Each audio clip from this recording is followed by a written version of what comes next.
La 4G Baitelma vous présente Ny Vavao. Ny tsara indrindra amin'ny vita malagasy manaraka ny fenitra ara-pahasalamana no omeny salon mba ahafahanao miketrika nahandro matsiro sy tena malagasy indrindra amin'ny fotoana toy izao. Ankafizo ny fandaharanao miaraka amin'ireo vokatra salon kalitao sady vita malagasy.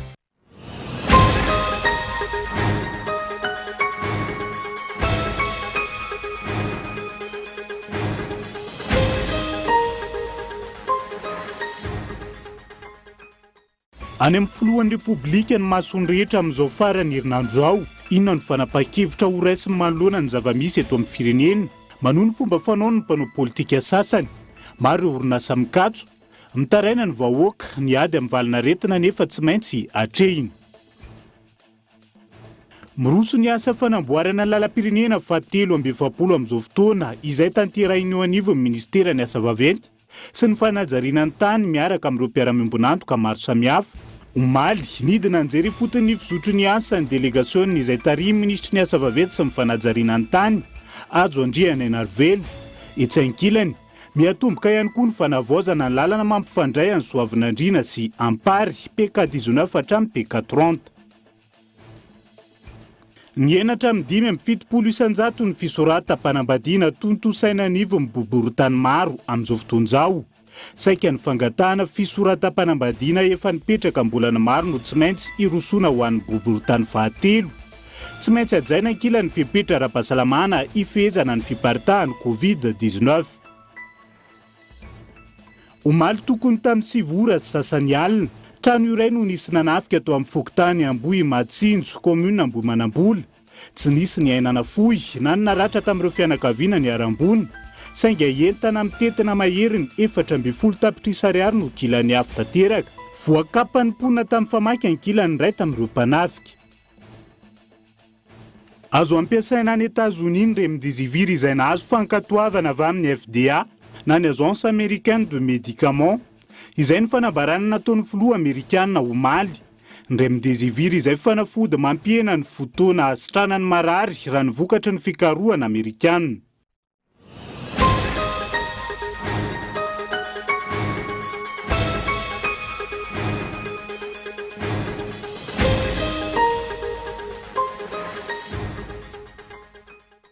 Lafaly miarabanao indray tomboky lasy tomboky vavy tonga soa anatin'ny fotoana ny fampalalam-baovao ny fahitalavitra kolo amin'ny tialy ity. Asaiko ampanajana ihany koa ianao anaraka ny antsipiriam-baovao hatramin'ny farany. Any amin'ny filohan'ny Repoblika ny masony rehetra amin'izao farany herinandro zao. Inona ny fanapa-kevitra ho raisiny manoloana ny zava-misy eto amin'ny firenena. Manohy ny fomba fanaony ny mpanao politika sasany, maro ireo orinasa mikatso, mitaraina ny vahoaka, ny ady amin'ny valinaretina nefa tsy maintsy hatrehina. Kaeton Andrianjilavo. Niroso tamin'ny fiverenana tsikelikely amin'ny fiainana andavanandro isika tamin'ity herinandro ity. Andrasana ihany koa ny fanapa-kevitra ho raisin'ny filohan'ny Repoblikan'i Madagasikara ho an'ny 12 andro manaraka ao anatin'izao ady atao amin'ny coronavirus izao. Nankalazaina omaly ny fetin'ny asa, fankalazana miavaka tsy toy ny isa-taona, tahaka ireo fahatsiarovana sy fankalazana rehetra nandalo, nandritra izay fotoana fihiboana izay, na ara-kolotsaina na ara-tantara ary indrindra ara-pinoana. Ankehitriny, misedra olana ny sehatry ny asa. Misedra olana ara-toekarena hatramin'ireo firenena matanjaka. Ho an'ny eto Madagasikara manokana, asa maro no efa mikiatso, samy matsaby izany avokoa ireo olona miasa amin'ireo seha-piariana voakasika. Maro ireo orinasa mandroaka piasa noho izay olana sedraina izay. Maro ihany koa ny manoloana izany ireo nanolotra sosikevitra nanao antsoavy fa fotoana izao tokony isiny ny fandiniana ataon'ny fitondram-panjakana ahafantarana ny tena zava-misy marina. Miainga amin'ny atotanisa mazava, mamaritra ny orinasan'ny katona, ireo nandroaka piasa ary nisan'ireo piasa voaroaka. Tsy ihany eo amin'ny asa ara-dalàna ihany, fa hitatra amin'ny asa tena sy ireo asa fivelomana hafa tsy ao anatin'ny ara-dalàna. Ny fahafahana manao izany no hanamora ny fanarenana tsy maintsy hatrehiny raha ny faneho-kevitra ombeniombeny. Isan'ny sarika ny sainam-pandinika ihany koa ny fomba fanao politika eto amintsika, izay hita sy tsikaritra fa tsy misy fiovana hatramin'izao. Miaratsy no ny teo aloha aza raha ny faneho-kevitry ny sasany. Tô samy hevitena ho mahavitazina ny atsina ny roa, manana ny marina, mahalala zavatra, mahay ny zavatra rehetra, hatramin'ireo ateraky ny ampitso. Ny sasany manakina izay atao rehetra tsy mety aminy avokoa. Mitompo teny fantatra, manaratsy, manenjika, mandrava sy ny maro hafa. Hany ka na dia amin'izao ady iombonana izao aza, mbola misy mahita fomba sy paika, iadiana sy iterahana ady an-trano. Ny tsy tokony adonony dia ny hoe mila fiaverana sy fandiniana lalina ny fanaovana politika. Mila fantarina ny atao hoe ady hevitra politika vao maneho hevitra. Ny fambara tsara aloha hatreto dia efa madiva ho resy ny valanaretina coronavirus. Manoloan'izany, tsy tokony ho variana ny mpitondra fanjakana fa hijery vahaolana. Angatahana ny sambatan'olona hanaraka sy ampiatra hatrany ireo fepetra ara-pahasalamana rehetra fa tsy andro saziana na lava izao. Fa ny ampitelo indray no voamarina fa tratra ny Covid-19 eto Madagasikara ary ny ampitelo ihany koa ny sitrana. Araka ny tatra avy amin'ny CCO Ivato Androany tamin'ny ratoandro. Namafisin'ny profesora ihany koa fa samy hafa ny Covid organique entina hitsaboana ny aretina eny amin'ny hopitaly sy ny Covid organique entina hisorohana ny coronavirus izay amidy zaraina eny anivon'ny fiarahamonina miantarandrianaivo. Telo no tranga vaovao marina fa mitondra ny tsimikaretina coronavirus ho an'ny omaly atoandro hatramin'ny androany tamin'ny ratoandro teo, araka ny tatra avy amin'ny CCO Ivato farany. Ny ampitelo ihany koa ny sitrana. Amin'izao fotoana izao ankilany saika efa sitrana avokoa ireo zaza sy ankizy notsaboiny. Mombamomba an'ireo tranga telo vaovao ireo raha vehivavy daholo izy omaly dia androany dia lehilahy daholo indray. Anankitelo moa zany ary any amin'ny faritra Matsiatrambony ny anankiray ary Atsinanana ny anankiroa. Lehilahy 17 taona le any Matsiatrambony, lehilahy 9 taona sy 20 taona le any amin'ny faritra Atsinanana. Voalaza teto tokoa hoe nisy ny ankizy tratra, ankizy kely, nisy kely indrindra misy 2 taona latsaka, misaotra an'Andriamanitra fa efa sitrana ny ankamaroan'izy ireo zany zao tamin'ny farany teo tamin'ny 20 ny volana aprily sy ny 17 ny volana aprily zao dia nisy 7 taona sy 13 taona tanterina teto. Le farany moa le zaza 13 taona tamin'ny 17 ny volana aprily raha tsy diso teto Antananarivo, fa le 6 taona lehilahy kely tany Toamasina. Sisa tahorana mihitsy ny amin'ireo zaza ireo zany ankehitriny. Namafisy ny profesora Ramanitra Simbola David ankilany fa samy hafa ny Covid organique entina hitsaboana sy entina hisorohana ny valanaretina coronavirus. Neny amin'ny toeram-pitsaboana voatokana hitsabo ireo marariany no misitraka ny Covid organique manasitrana raha ny fanazavana. Ilay ampiasaintsika zarain'ny fitondram-panjakana iny tsy haiko moa na efa misy amidy zao na mbola tsy misy, fa iny dia natao ihany ampitombo ny hery fiarovan'ny vatantsika. Fa raha sanatria kosa ianao efa marary n'ilay Covid-19 dia tsy maintsy manatona ny hopitaly efa natokana, tsy ny hopitaly rehetra ary fa efa misy hopitaly natokana mihitsy andray ny marary ny Covid-19. Ilay ampiasain'ny olona zarain'ny fanjakana iny dia natao ampiakatra ny hery fiarovana, fa ihany kosa ny any amin'ny hopitaly, ny ampiasaina any amin'ny hopitaly izay tsy mitovy amin'iny amintsika eny ny fatrany dia iny natao hitsaboana. Misy olona efa nandray an'izy iny ary efa hitantsika tamin'ny fahita lavitra, ohatra hoe ny avantsika Tainsmena ohatra dia le ray aman-dreny am-panahy évêque ny Fenérivesta dia nilaza izy fa ilay CVO no nitsaboana anazy dia arabaitsika Soamatsara izy fa sitrana Soamatsara tamin'ny fampiasana ny tambavy manasitrana izay any amin'ny hopitaly iny no ampiasana anazy. Ny totaly 7,730 no voatily hatramin'izao. 530 no voamarina fa mitondra ny tsimikaretina, 7,70 amin'ireo no sitrana ary 830 no mbola manaraka fitsaboana.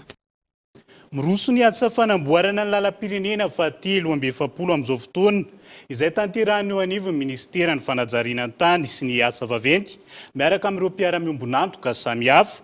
Ity tetika sy ity izay nahitana fahatarany vokatry ny olana ara-pitantanana sy ara-teknika teo aloha. Omaly nidina anjery foton'izany ireo délégation nanotary amin'ny ministry ny asa vaventy sy ny fanajariana ny tany Ajo Andrianarivelo. Ny taona 2024 no nanomboan'ny tetika asa fanamboarana ny lalam-pirenena faha-320 izay mampitoy ny lalam-pirenena faha-7 miainga eo amin'ny tanànan'ny Sambaina miazo ny tanànan'ny Faratsio. Tao anatin'izay fotoan'izay nahitana fahatarany ny fanatanterahana ny asa izay nampikatso ny asa fanamboaran-dalana tany an-toerana vokatry ny fisian'ny olana ara-pitantanana sy olana ara-teknika tany aloha. Nanatanteraka fitsidihana tany an-toerana omaly voalohan'ny volana Mey ireo délégation izay tarehin'ny ministry ny asa vaventy sy ny fanajariana ny tany Ajo Andrianarivelo sy ny governoran'ny faritra Vakinankaratra niaraka tamin'ireo solombavam-boaka ny Madagasikara sy ireo ben'ny tanàna tany an-toerana ary ireo mpiara-miominantoka maro samihafa. Nijery ny fandrosoan'ny asa fanamboarana ny lalam-pirenena fahatelo amby efapolo, zotra mampifandray ny lalam-pirenena roa io, RNS RN7 sy ny RNS 43 izy ireo. Nandritra izany no namahana ireo olona nanatonga ny fahataran'ny asa. Vinavinainy ho tapitra ny fiandohan'ny taona 2024 ny fanamboaran-dalana. Ity farany izay ho atao béton bitumineux araka ny fanazavana. Somary nisy olana izy ity somary taraiky satria nisy lafiny ara-pitantanana sy ara-teknika tsy maintsy mivahana maromaro. Fa amin'izao fotoana izao efa mivata teraka izy ireny dia miroso makany amin'ny famitana-ny asa amin'ny atsakany sy andavantsika. Araka le hitantsika teo efa tonga ty atoerana daholo ny fitaovana rehetrarehetra amitana ny lalana. Na io na ny station d'enrobage na ny engin taterahana ny fotodrafitrasa. Dia izay moa no narahana maso taty sy namahana an'izay olana teknika lazaiko teo hoe tsy voavaka na taraiky ny famitana ny asa. Hatreto di 500 isan-jaton'ny tetikasa zao no vita. Zany hoe tena herin'ny tetikasa zany no efa vita zay. Ny ambony moa zany dia mametraka ny couche de base efa mamarana azy iny dia mamita ny goudron eo amboniny rehefa aveo. Vita goudron tanteraka izy miala any amin'ny sambaina mandrapatonga ny faratso. Mpiara-miominantoka maro no miara-misalama ny fanjakana malagasy amin'ny fanatanterahana ny tetikasa fanamboarana ity lalam-pirenena ity. Isan'izany ny Fonds saoudien de développement, eo ihany koa ny Banque arabe pour le développement économique en Afrique. Mitentina mahery ny roa tapitrisa sy 70 miliara ariary ireo vola ampiasaina amin'izany ka mahery ny 4 tapitrisa sy 420 miliara ariary avy amin'ny PADA. Mahery ny 720 miliara ariary avy amin'ny FSD ary ny mahery ny roa tapitrisa sy 80 miliara ariary avy amin'ny fanjakana malagasy. Hoezana ho vitaina miaraka amin'ny ty tetikasa ity ihany koa ireo lalana hita ao an-tampon-tanàna ny Faratsio sy ny Ambobary raha ny fanazavana trany. Ia, akoatra ny fanamboarana ny lalana dia natsaraina ny fitantanana mba hisian'ny ambombola amin'ny asa natao dia hoezahana ny amin'ireo tanàna lehibe anankiroa andalovan'ny lalana no vitaina koa ny lalana eo an-tampon-tanàna rehetrarehetra. Ny eo Faratsio zany sy ny eo Ambobary izay farany izay ho tratra amin'ilay izy. Ny irina ao anatiny eo dia mba leo tetikasa hafa zany satria maro tetikasa mpampandrosoana amin'ity faritra ity mba afaka manjifa an'ity fahavitan'ity lalana ity mba anampy mpamokatra mba ho tafavoaka ny vokatra ry voavidy amin'ny vidiny tena tokony izy amin'izay satria ny olana teo aloha dia noho ny faratsiany lalana dia midina ny vidin'ny vokatra ty amin'ny mpamboly dia amin'ny faniriana zany zao dia mba niakatra amin'izay ny vidin'ny vokatra amin'ity faritra isan'ny tena mamokatra eto Madagasikara ty faritra Vakinakaratra ty. Nisaotra sy nankasitraka ny fitondram-panjakana ireo solombavamboaka Madagasikara teny an-toerana. Zava-dehibe ho izy ireo ny fahavitan'ity lalana ity izay ampandroso tanàna maro ary anisany hanatsara ny lafin'ny toe-karena. Andeha isorana be dehibe ny filohan'ny repoblika sy ny fanjakana iray manontolo ary isorana manokana amin'ny matoministra izay tonga aty mihitsy mijery an'ilay fandroson'ny asa. Indrindra fa resaka teknika ilay izy tena tsara mihitsy ny hoe ny fanjakana miditra ifotony tahaka izao. Isan'ny zava-dehibe ho antsika malagasy ny fandraisana andraikitra sy mifampiroboroboana ny tanàna tahaka izao satria fantatsika fa Faratsio sy Ambobary dia sokotry Madagasikara amina resaka ovy sy karaoty. Noho izany dia mino fa hiakatra ny toe-karentsika malagasy rehefa fantatsika fa hisokatra ity lalana ity. Misaotra indrindra ny Flora Joel amin'ny izao fahavitany lalana efa tsy ho ela intsony ary indrindrandrindra fa ny minisitra ny asa vaventy izay tsapanay fa tena miezaka dia miezaka mihitsy amin'ny fanamboarana nyreo lalana izay tena ilay vahoaka. Ho anay aty amin'ny distrika Faratsio zany tsy mananjava mahory afa-tsy lalana fa rehefa vita ny lalana dia manan-karena ireo olon'ireo.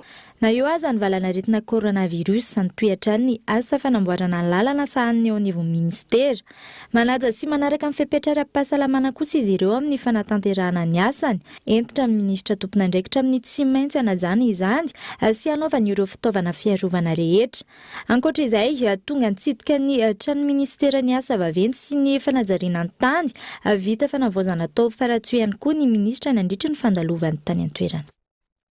Fa mahakasika izay fanamboaran-dalana izay hatrany nanomboka omaly ihany koa ny fanavoazana ny lalana amin'iny lalam-pirenena fahatelo amby efapolo indry mampifandray Ansoavinandriana sy Ampary eo amin'ny PK 19 hatramin'ny PK 30 nitsidika teny an-toerana ihany koa ny minisitra tompon'andraikitra niaraka tamin'ireo teknisianina sy ny maro hafa ny MATP no mamatsy ny fanavoazana tao ary orinasa malagasy no manatanteraka ny asa mianta randrianaivo.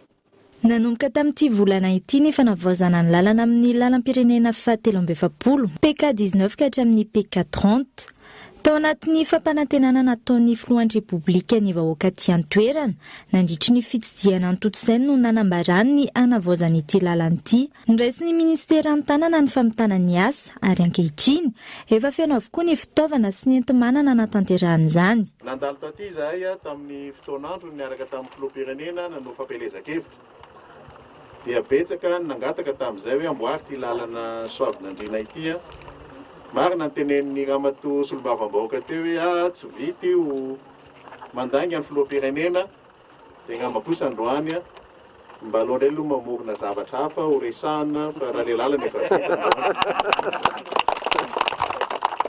somary taraiky le izy ny antony tsotra fotsiny tsy maintsy misy fandaminana ny zavatra rehetra isorana manokana ny entreprise satria tao anatin'ny andro fahasahiranana teto amin'ny firenena misy an'ity aretina coronavirus ity no tsy maintsy mobiliseny izy nandeha nanao ny asa ary tonga nanatanteraka an'izany atsakasy andavany taty efa ela ozy nareo tsy namboarina le lalana ny lalana vita androany fa ny tena zava-dehibe aminy dia fikojakojana azy ary fikojakojana tsy an'ny ministera ihany tsy an'ny commune ihany tsy an'ny faritra ihany fa tsika rehetrarehetra mila mitandrina n'ilay fikojakojana ny lalana mandeha amin'iny faritra nandeha avy any afaratsio zay nakaty raha sitrapon'Andriamanitra raha milamina ny fomba fiasa rehetrarehetra dia tokony azo andanana tsisy tapaka ntsony amin'izay zany manomboka any amin'ny lalam-pirenena voalohany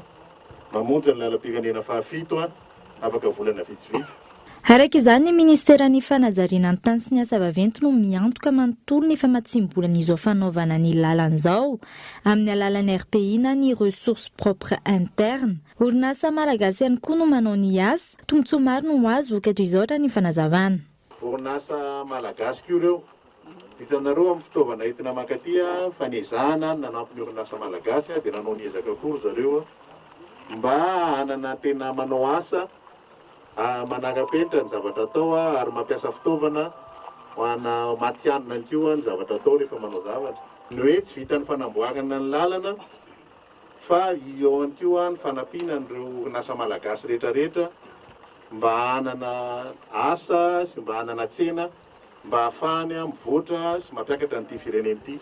Zavatra nisy tamin'ny volana vitsivitsy lasa teo ngamba natsapahantsika an'izany fa izay ny toromarika namenina anay membre ny gouvernement ary izay ny isan'ny fampelezan-kevitra raha ohatra fampelezan-kevitra andresahana fampanantenana natao ny hoe hanampy ny malagasy ary ampivoatra ny malagasy ary matoky ny fahaizan'ny malagasy tsika amin'ny zavatra maro samihafa atao na lalana na fitaovana hafa io dia hitantsika zao ngamba tamin'ny andro vitsivitsy zay samba ny teo mitantara amin'ny pirenena zao tontolo zao ary tantaram-pirenena malagasy ny hoe manampahaizana malagasy ny firenena malagasy no ndeha andefa tambavy ho any firenena afrikanina dia midika zavatra be da be zany satria tsika nahatoky mitsika samy malagasy ny fahaizantsika tsy afaka mandrositsika raha tsy mifanampy eo anatiny eo ary le mandrabiraby rehetrarehetra reny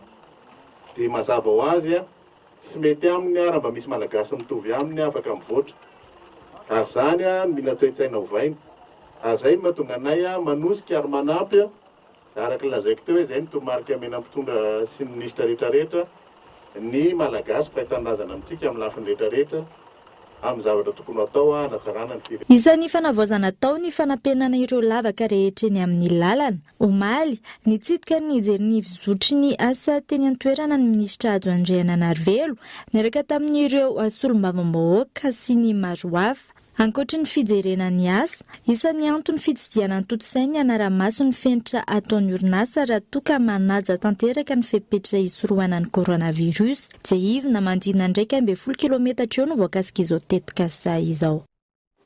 Fa ny talata fahadimy ny volana meo avy zao no tokony hanomboka ny fivoriana ara-potoana voalohany eny Tsimbazaza araka ny voalaza ny lalam-panorenany.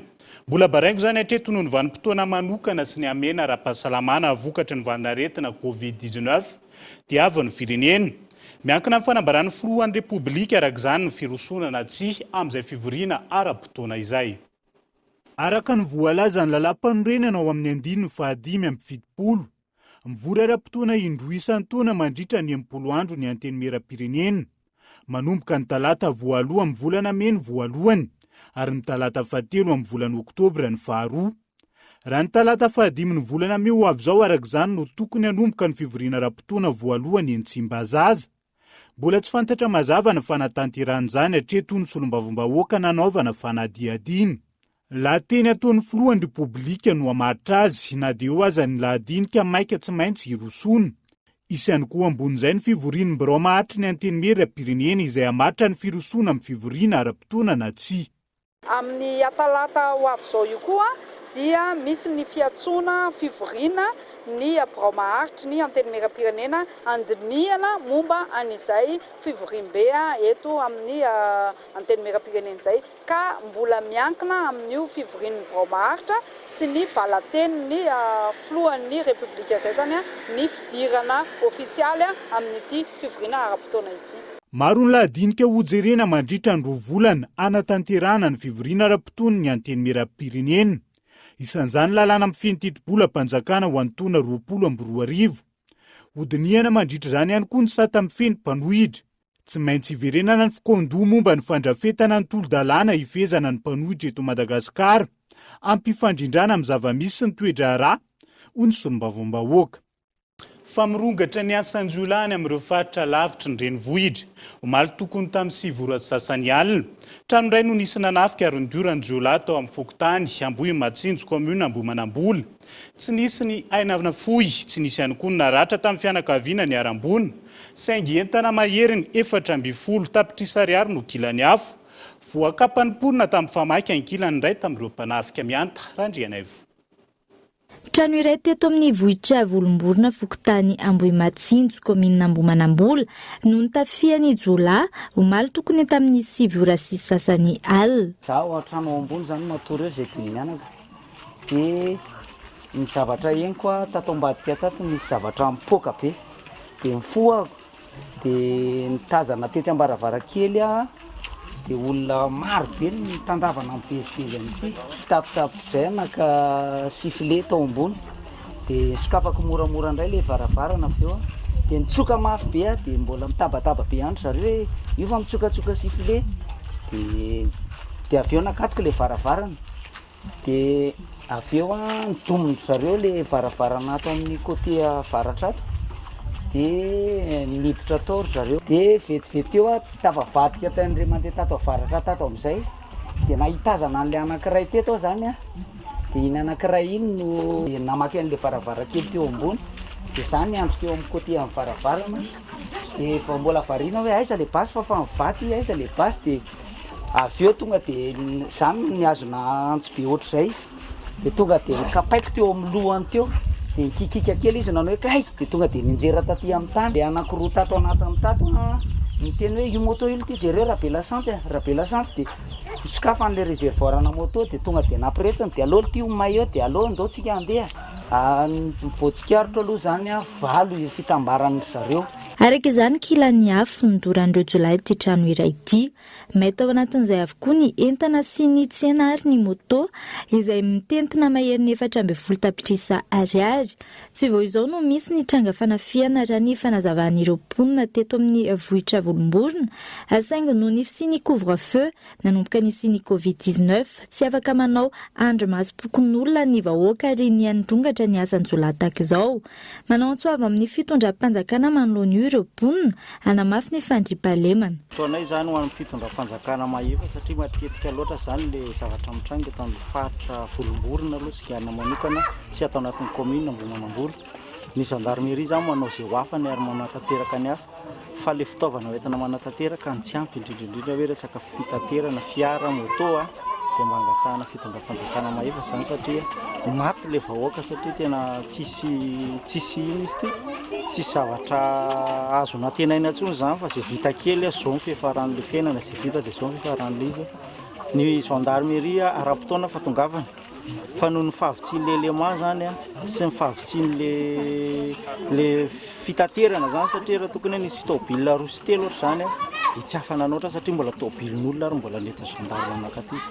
Ireo daly ireo dia matetika tonga ety aminay fa niala teto izy zany dia nisy tanàna roa telo ambadika anay mety 2 kilometra miala eto aminay tanàna telo efatra na sesiny dia mbola mifindra tanàna hafa izy akoatra le teto aminay niala teto izy tamin'ny folo teo dia mbola nahavitan'izay action zay izy tanàna roa dia polisin'izay zavatra tena mba hoe mampalahelo zany resaka hoe ray aman-dreny zanaka fa sady manolana zany ireo daly ireo rehefa vita ny asa.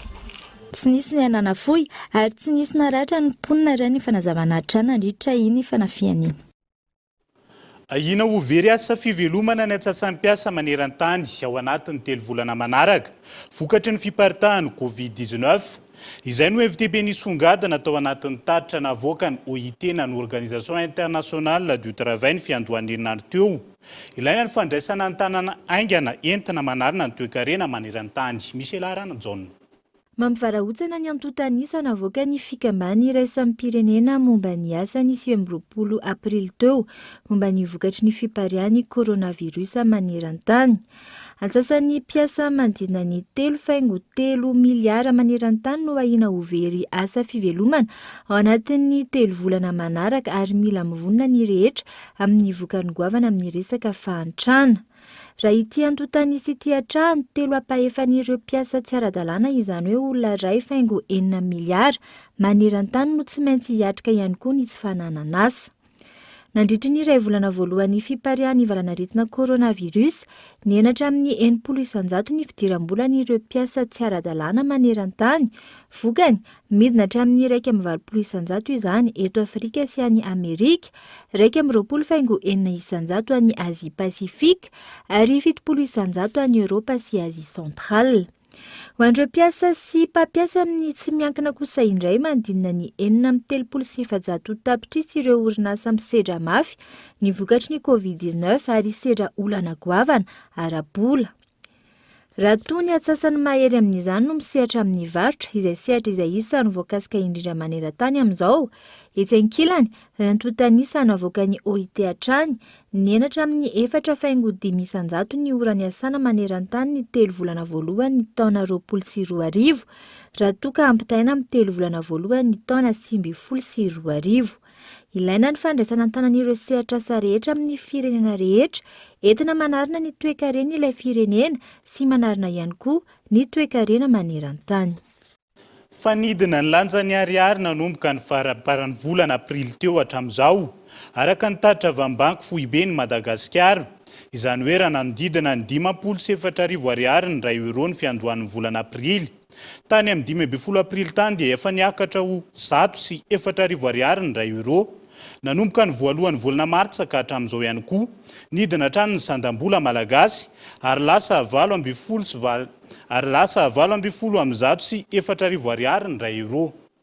Isento kely ao anatin'ny dokam-barotra kosika izao aorian'izay no ahitanao ny fanadihadiana mahakasika ny fisoratam-panambadiana anatin'izao fotoana fisian'ny coronavirus izao sy ny maresaka iraisan'ny pirenena.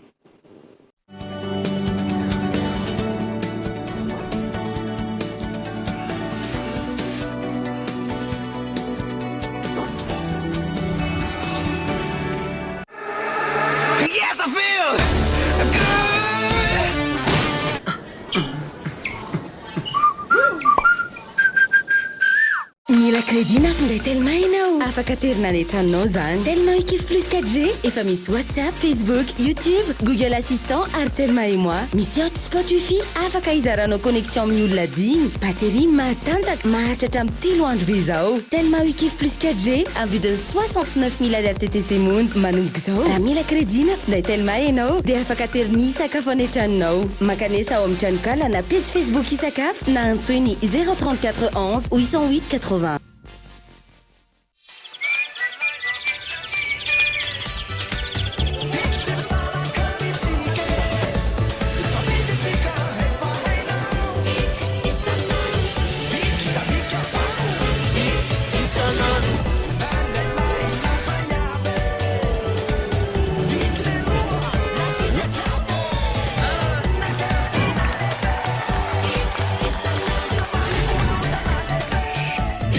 isan'andro lamina bika maranitra tsy mety arafesina mateza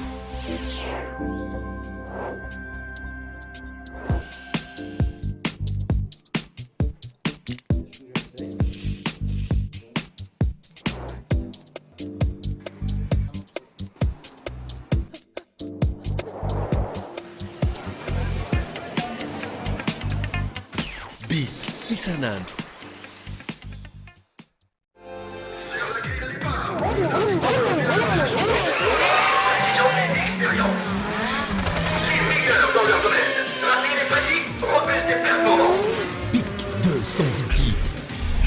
Confort 2, Bic 300 étimes, Bic Flex 3, Bic Flex 4.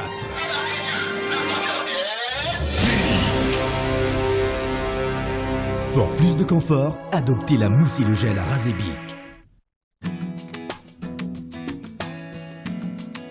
Sasao madio tsara amin'ny rano sy savony na gel désinfectant alomy tanana mialohany andraisana ny arotava.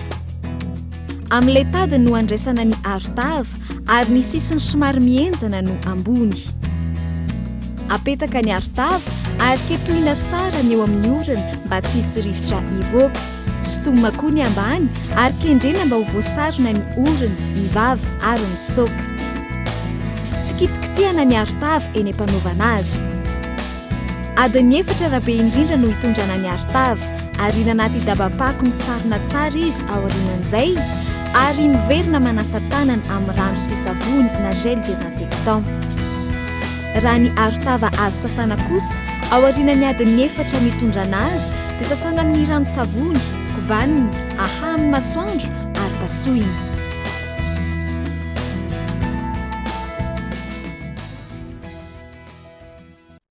Geox, Puma, San Marina, Unisa, Tamaris, Guess, Minelli, JB Martin, Adidas, Fossil, Asics, New Balance et Ralph Lauren. Boutique Le Coin des Marques, un grand choix de parfums, montres, sacs et chaussures de marque. Alors, venez découvrir notre boutique Le Coin des Marques, des articles de marque pour hommes, femmes et enfants.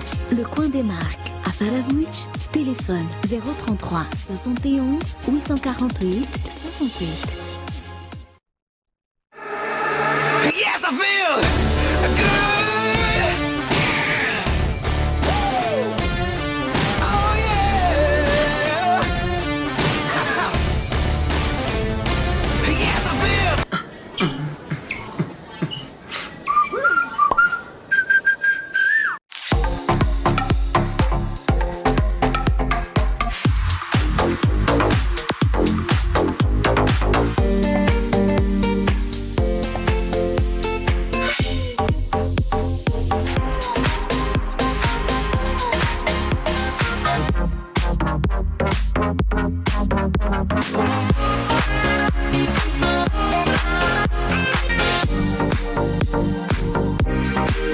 Love Chocolate.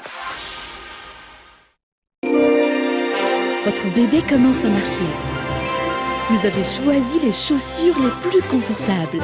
Vous avez prêté attention aux petits détails. Eh bien, avez-vous choisi la bonne couche pour que votre bébé puisse faire ses premiers pas correctement? Grâce à ses caractéristiques extra flexibles sur 3 dimensions, Molfix conserve sa forme, absorbe le liquide et offre une totale liberté de mouvement au bébé. Nos recherches ont prouvé que les bébés font correctement leurs premiers pas avec Molfix, que nous recommandons à toutes les mamans. Fais correctement tes premiers pas avec Molfix, petit explorateur. Nous sommes avec toi.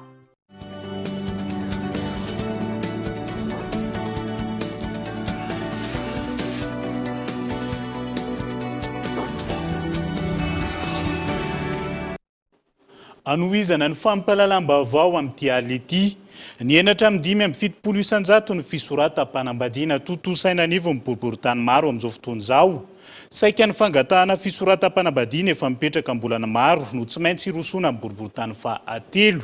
Tsy maintsy ajaina ankilan'ny fepetra ara-pahasalamana hifezana ny fiparitahan'ny Covid-19. Ny fizotro ny fisoratam-panambadiana amin'izao fotoana isiany Covid-19 izao indray araka izany no arahinao anatin'ity fanadiadiana manaraka ity.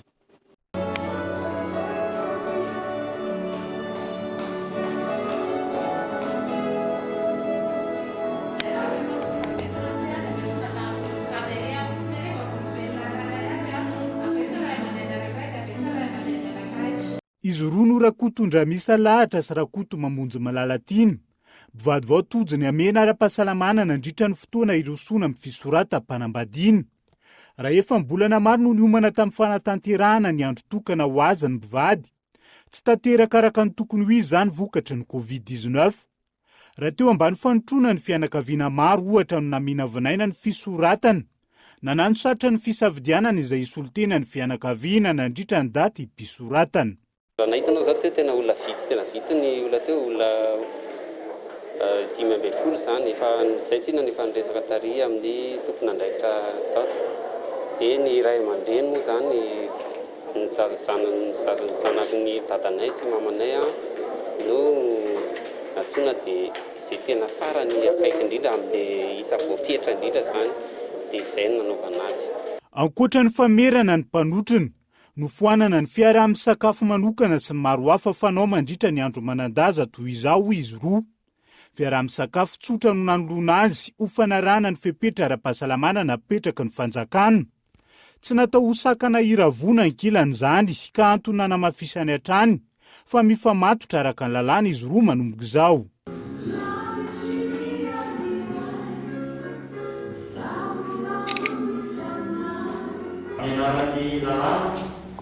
Sy ny fahefana izay napetraka taminay eto amin'ny boribory-tany fahatelo dia ambaran'ny etono retano rehevanitra fa vady anareo manomboka androany eo anatray lalàna sy ny fiarahamonina.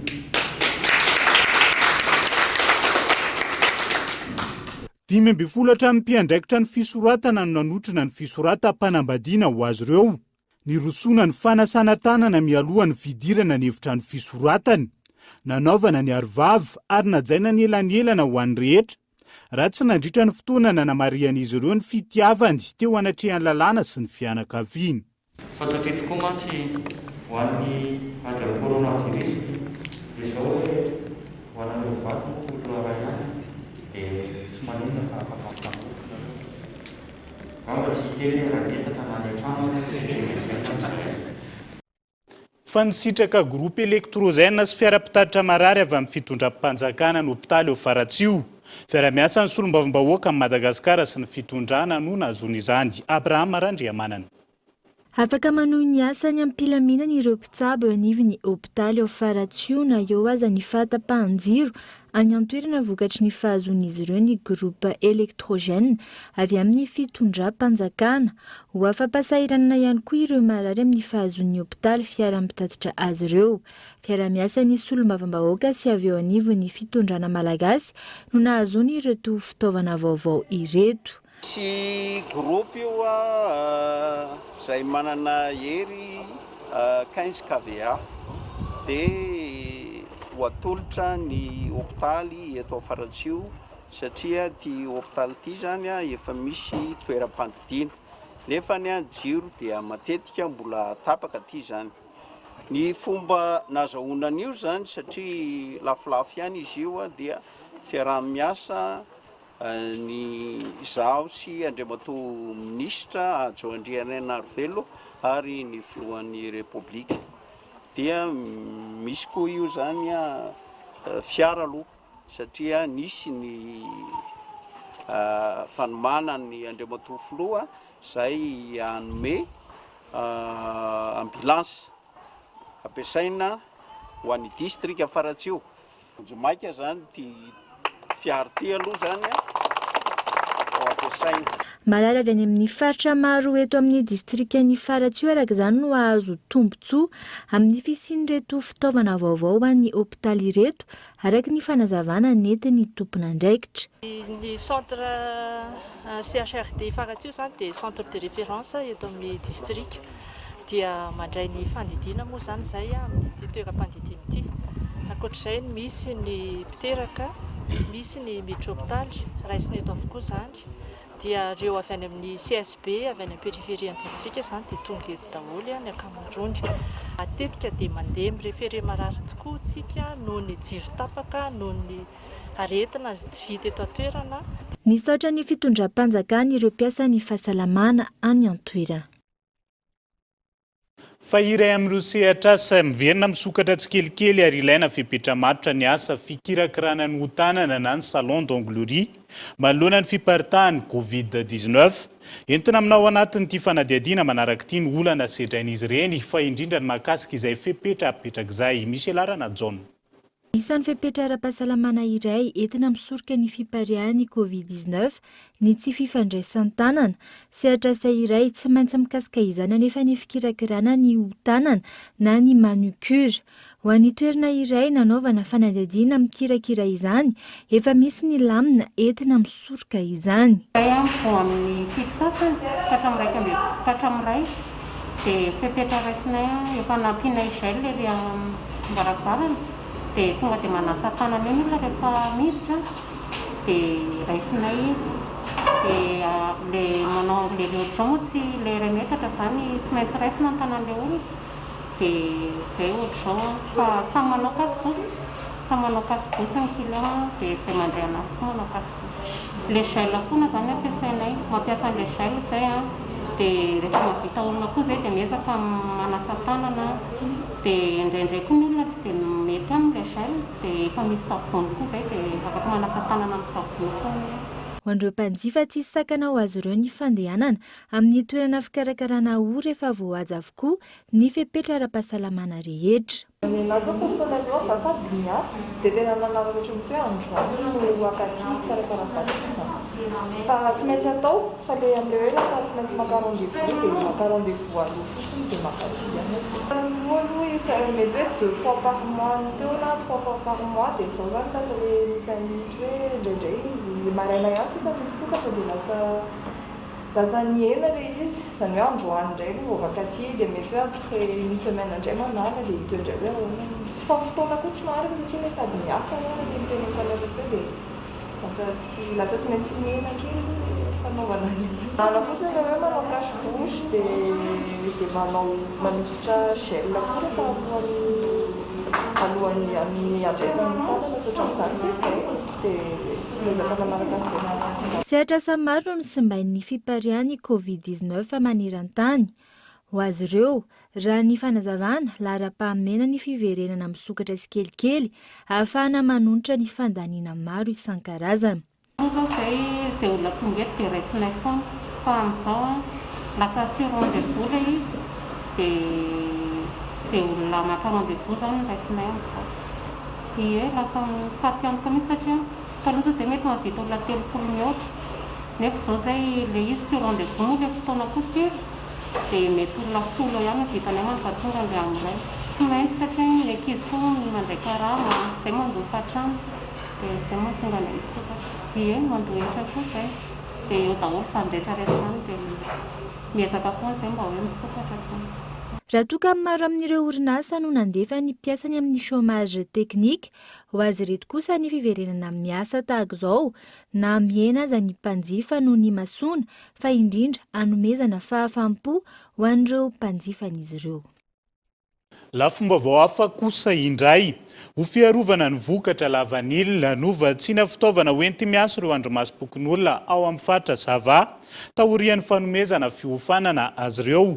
Ny faritra Zava izay manondrana ny 80 isan-jato ny vokatra lavanilina any amin'ny firenena vahiny. Gaeton Andrianjilavo. anjaran'ireo andro masom-pokon'olona izay navita fiofanana indray no notolorana kit izay misy imperméable complet, sifflet, torche hoentina miasa mandritra ny fiambenana vanille amin'ny alina. Fiarovana ny vokatra maimaimpona izay mitondra tombontsoa ho an'ny rehetra, manomboka amin'ny mpamboly hatrany amin'ireo mpikirakira la vanille. Antony nanomezana lanja azy ireo ka nitadiavana famatiam-bola nahazoana izao fitaovana izao, hoy ny filohan'ny plateforme ny vanille ao amin'ny faritra Sava. Zegny sakafo tsisy maresy kalitaontsika izy koa matoa izy io. Efa hela nagnanaovako lavany zay e. Efa hela narinasiko rarahana lavany ty zay e. Atao fampitahorana fô. Indonésie, Ouganda, Vietnam, mamokatra lavany tsy ndrereriky. Hela narisiko zegny avy mivazaha aby io e. Izy koa fa tegna jahana izy kagny, tsisy raha hainjareo izy io, na mahandro izy tsy hainjareo. Tsy mitovy. Ka miezaka atsika amin'ny andraikitra sy adidy apetraka amintsika, maro izy io, tsy raha jiaby mankazona karama fô mba misy asa ho an'ny tanindrazana ataontsika.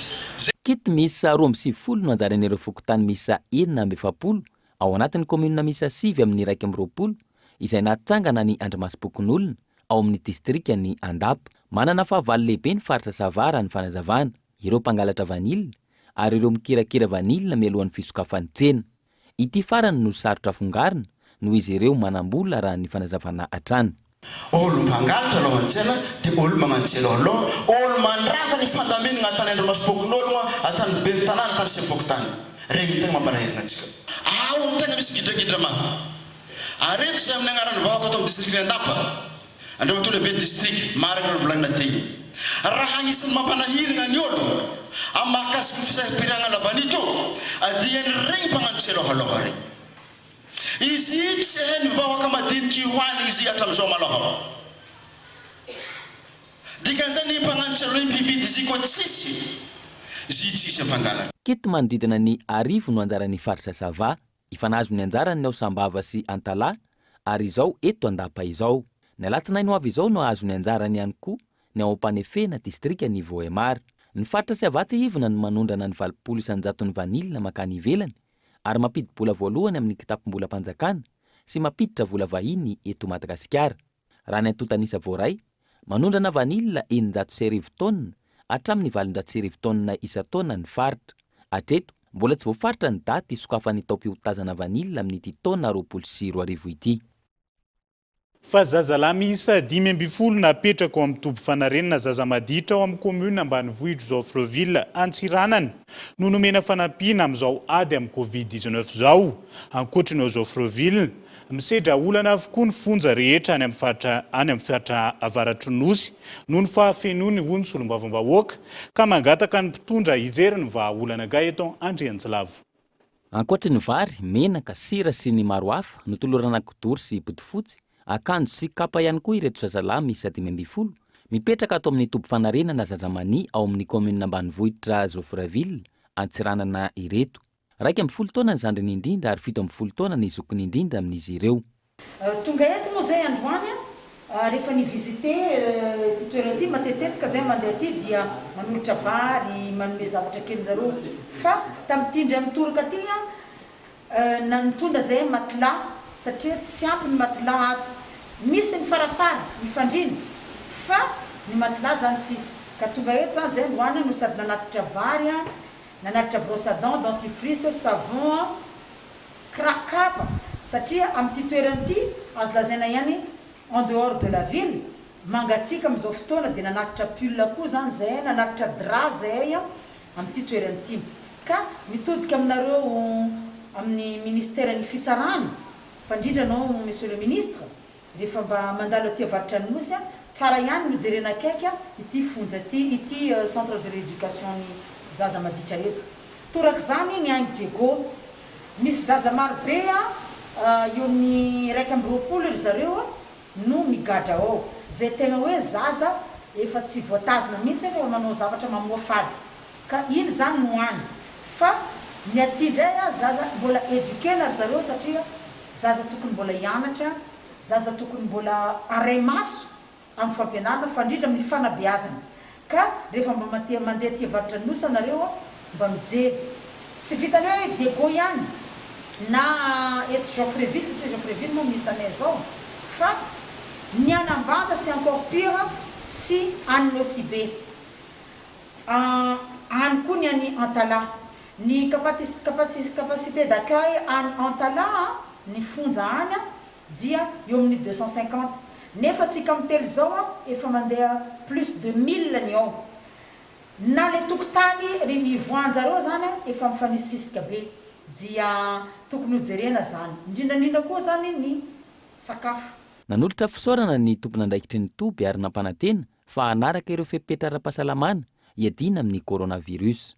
Dia miteny amin'ny fanamarana teo fisaorana tsy vitan'izay foa fa mbola mitondra anao fampianarana ho an'ity zaza reto ho fagnamafisina ny toromarika jiaby zay apetraka ny filohantsika iadina amin'ity coronavirus ity dia fampianarana fahadiovana zegny dia aminao tokoa dia madame le vice-président assemblée nationale zay misokotegna ny fitonagna eto Diego dia zay agnaraka tsaka sy andaviny ny toromarika jiaby ary tena famagnano zay to amin'ny centre d'éducation mba ahafahantsika andresy tanteraka zegny arety mandigina zegny amin'ity misitsika ty.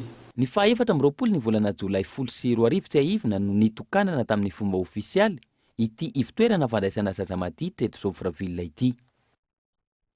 Fa mialohan'ny rosona maresaka iraisan'ny pirenena ny votoaton'ny gazety mpiseho isan-kerinandro Madagascar Matin Hebdo Kosindray no arahinao anatin'ity fanadiadina manaraka ity.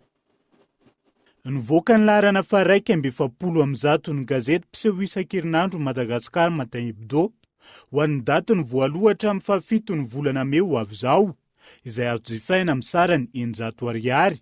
Madagascar et coronavirus des paramètres favorables à un déconfinement serein izay lohateny lehibe nasongadiny Matin Hebdo amin'ny pejy faha-4 sy faha-5. Isan'ny lohateny nasongadiny ihany koa ny mahakasika ny tambavy CVO, Covid organique. Plusieurs pays d'Afrique soutiennent Madagascar hita ao amin'ny pejy faha-3. Nitondra lahatsoratra mahakasika ny fiantraikany valinaretina Covid-19 ihany koa ny gazety Matin Hebdo, Jeu de la francophonie 2021 vers un report à l'été 2022 ao amin'ny pejy faha-8. Farany lahatsoratra mahakasika ny fanamariana ny fetiny asa omaly. Lohateny no etin'ny Madagascar Matin Hebdo nanasongadinany zany hoe CTM SSM besoin de retouche de code de travail. Maresaka iraisan'ny pirenena azo ampiasaina any États-Unis ny remdesivir izay nahazo fankatoavana avy amin'ny FDA na ny agence américaine du médicament izay ny fanambarana nataon'ny filoha amerikana omaly ny remdesivir izay fanafody mampihena ny fotoana asitranany marary raha ny vokatra ny fikarohana amerikana. Tsy niandry ela nankatoavin'ny FDA na ny agence américaine du médicament ny fahazon-dalana mampiasa ny antiviral remdesivir izay voalaza tao aorian'ny fikarohana nataon'ny Institut de Santé tany an-toerana fa mampiena ny fotoana ahasitranany marary iray vokatry ny Covid-19.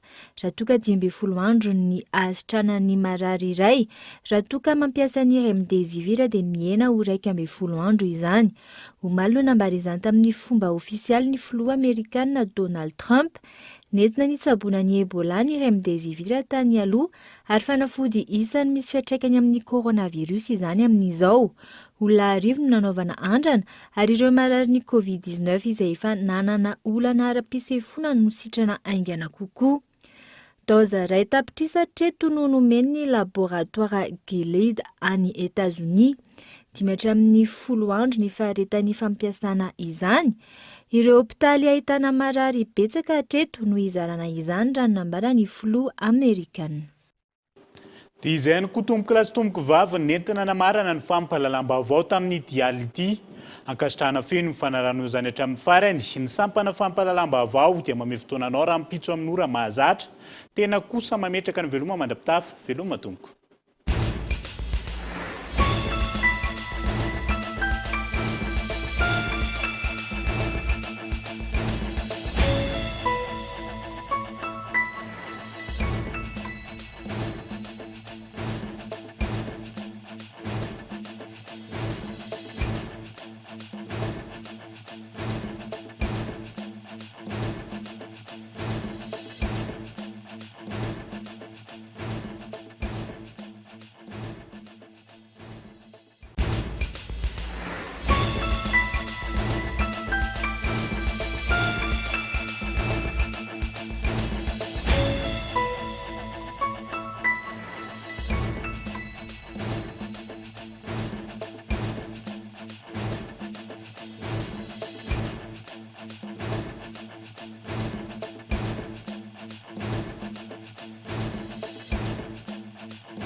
La 4G Patelma vous a présenté Ny Vavao.